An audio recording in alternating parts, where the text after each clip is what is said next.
going on, guys? Let's talk my history with Gunpla.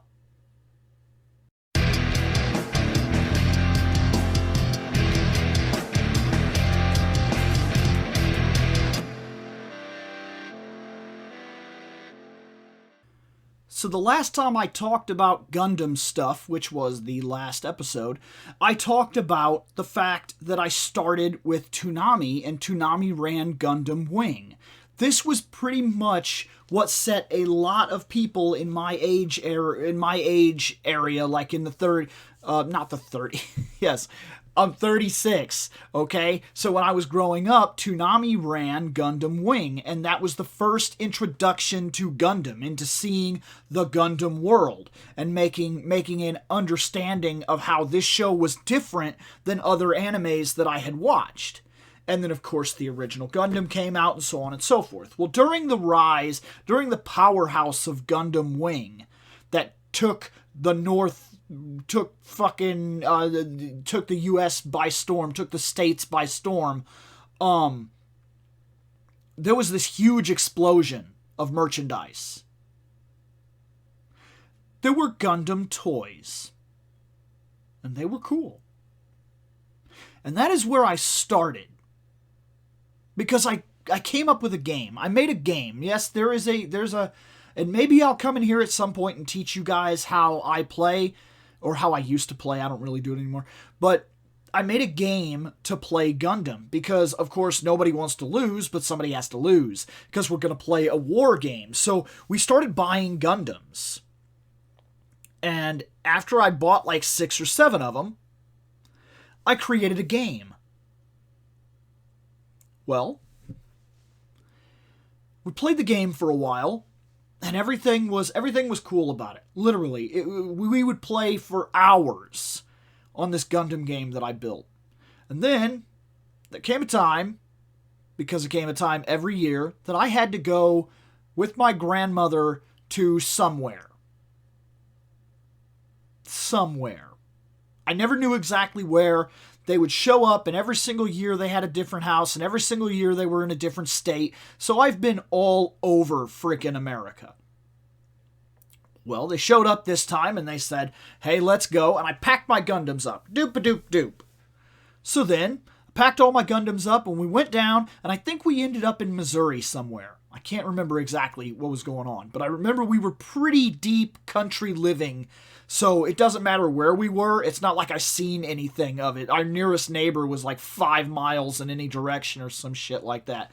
So while I'm there, I'm playing with my Gundams, because I'm all by myself. It's just me, and there's barely a radio. The radio had like 4 stations that would come in or something like that, and the TV had quite literally 4 channels, one of which was TV Land, which is the reason I watched all kinds of stuff like Star Trek and Lost in Space, which I guess thankful for that. But, and I also watched like I Love Lucy and things. It was on. It was what was on. I had 4 fucking channels, okay? But during that time, I would play a lot of Gundam, and I was making up my own little war stories and whatnot. And my grandma one day says, I got a Wally World. You gonna go Wally World with me? So I was like, yeah, I do, because there's literally nothing to do here. Nothing. There's no friends, there's no other kids, it's just me for 3-4 months sitting here doing this by myself. So yes, I would love to go to Wally World. That's what she called it. So we go out to Wally World, and I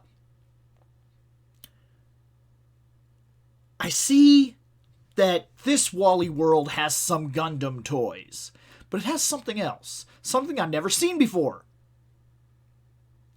I had yet to be able to find some of the guys that I wanted. I wanted to get all the main line. And at the time, every single time I went to the store, Death Scythe was sold out. I could not find a Death Scythe toy. But I see this box. And on the side of the box are these pictures. That's an action figure, right? I mean, it is, right? Yeah?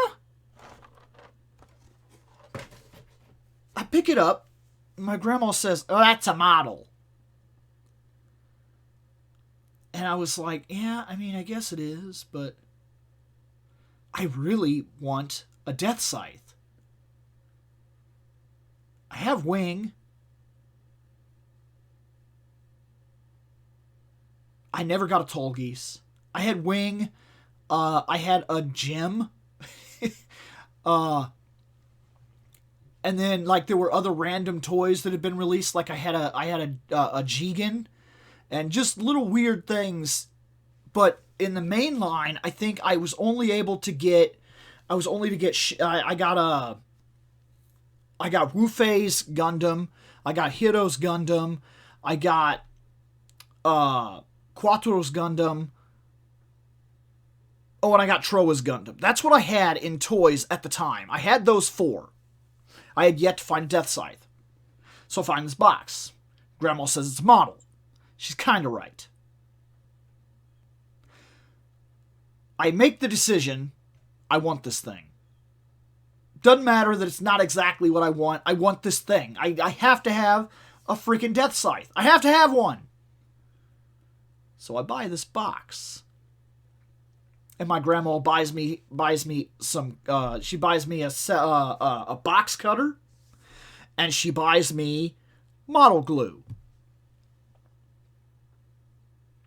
Oh, and then my grandpa, when I got there, and he saw that I had a model, I remember him giving me sandpaper, because that was like a first start to me kind of getting the basics of what I would need and what I would start building with. And because I did other models off of this one thing, I actually did get into models for a while, and I was making starships, and like I made like a bunch of Star Destroyers and Imperial things and things like that from the Star Wars collections.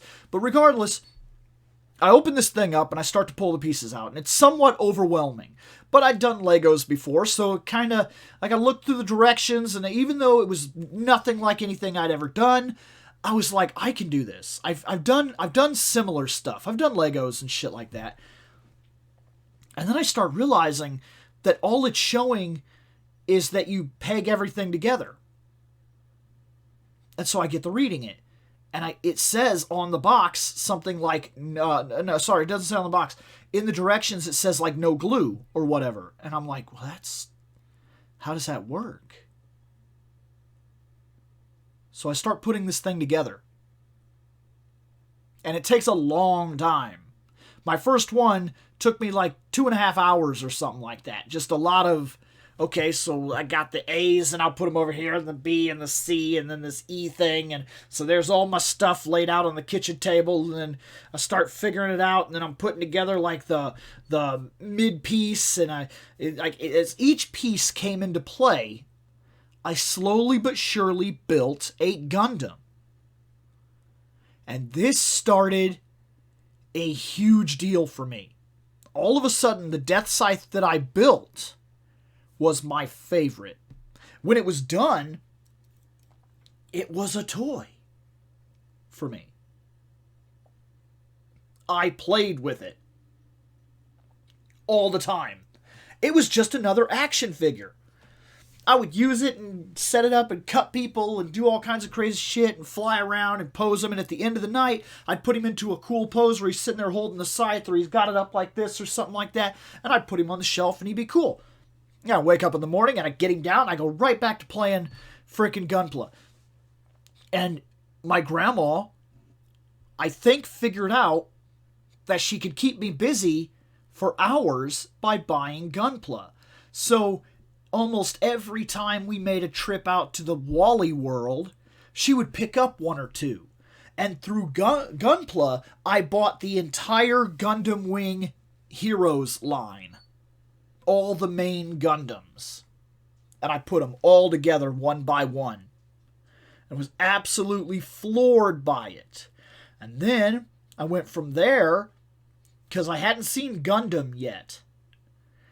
But there were all these other things that were not, Gundam Wing. There was a Zaku 2, an MS-06S, I believe? MS-06S Char Custom. I bought that. That was my first Saku 2 that I bought, and he was red, and he was cool. And then later I bought a Zegok, the blue one. And then later I bought this. Not this, because this is a newer release than when I'm talking about. But I bought this. I bought the original Gundam.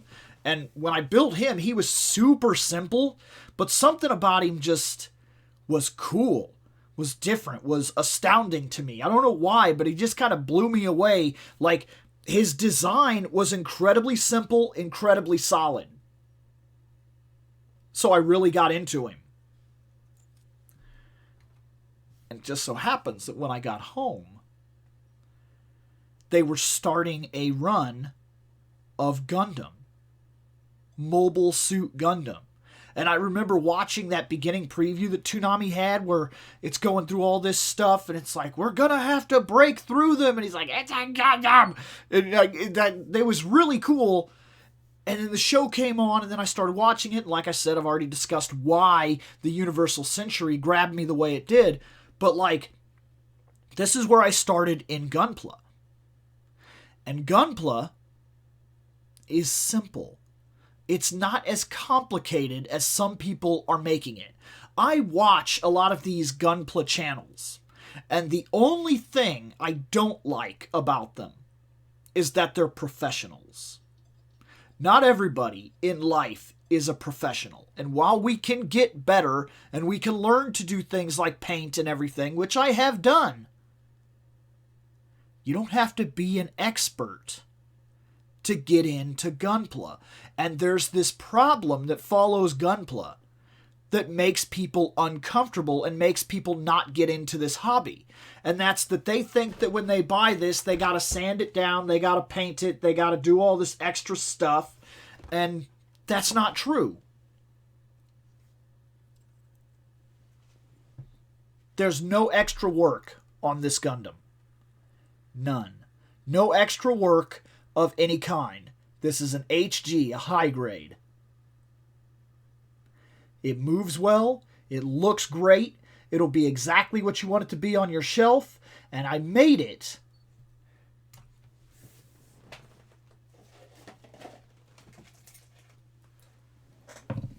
with these tools.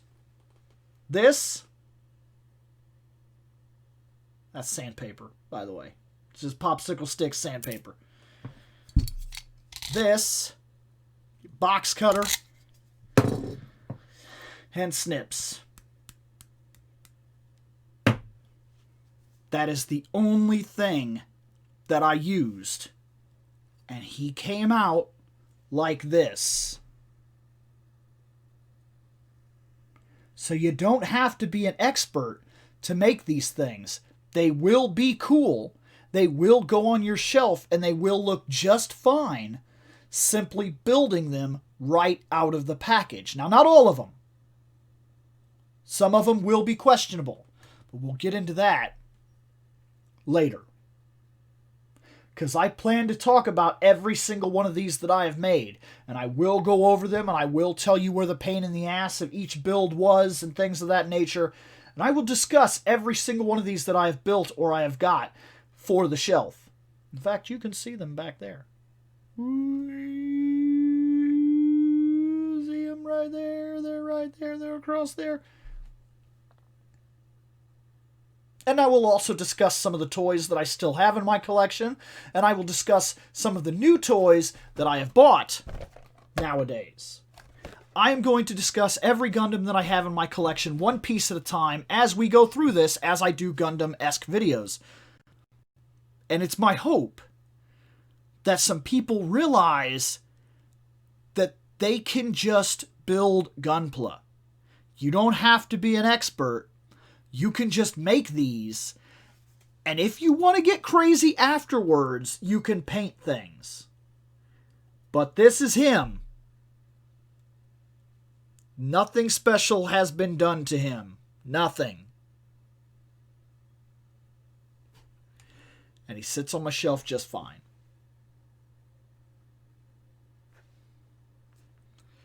We'll talk about Gunpla again, promise, because we're going to go over every single one I have later on.